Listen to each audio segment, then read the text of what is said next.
મુંબઈના ઘાટકોપરમાં આ વખતે મહાનગરપાલિકાની ચૂંટણી ઘણી રસપ્રદ બની રહેશે, કારણ કે આ મિની ગુજરાતમાંથી ભાજપ અને કોંગ્રેસે ઉભા રાખ્યા છે બે કદ્દાવર નેતા. ત્યારે બંને રાજકીય ધુરંધરની શું છે ચૂંટણી રણનીતિ અને શું છે જનતાનો અભિપ્રાય, જોઈએ ખાસ અહેવાલમાં.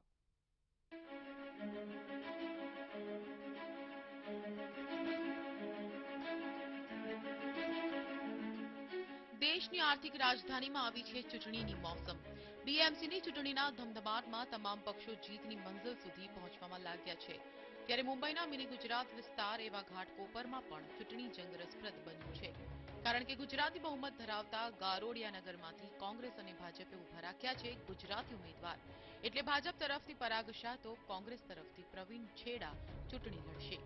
બીએમસીના વોર્ડ નંબર 132 થી ઓળખાતા આ વિસ્તારમાં કુલ 45,488 મતદારો છે, જેમાં 22,255 મહિલા અને 23,233 પુરુષ મતદારો છે. એક અનુમાન મુજબ 45,000થી વધુ મતદારોમાંથી 50% મતદારો ગુજરાતી છે અને ઉમેદવારો પણ ગુજરાતી. એટલે જાતિ અને પ્રાંતીય સમીકરણ એક હોવાને કારણે ચૂંટણી જંગ વધુ રસપ્રદ બની ગયો છે. જોકે પાછલા વર્ષોમાં ઘણા લાંબા સમય સુધી અહીંયા ભાજપની સરકાર રહેલી છે. ઘાટકોપર ઈસ્ટમાં ગારોડિયા નગરથી સોમૈયા કોલેજ સુધીનું પ્રતિનિધિત્વ મેં કર્યું છે. વોર્ડ ક્રમાંક 127 જૂનો અને નવો 132. ટોટલ આપણો ગુજરાતી એરિયા છે. ઈટીવીની ટીમે ગારોડિયા નગરના બંને ઉમેદવારો સાથે વાત કરી. અમારી સાથે વાત કરતા બંને જીતનો દાવો વ્યક્ત કર્યો.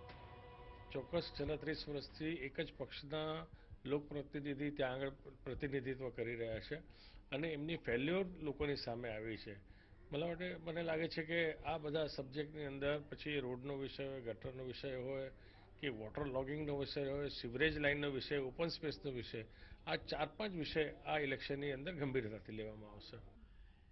આજ સુધી કોર્પોરેટર કામ કરતા દરેક લોકોને એવું હતું કે કોર્પોરેટરની એકલાની જવાબદારી છે.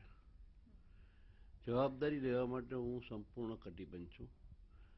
બટ મારી વર્કિંગ સ્ટાઇલ અલગ છે. મારી સાથે લોકોને સાથે લઈ અને અમે કામ કરશું.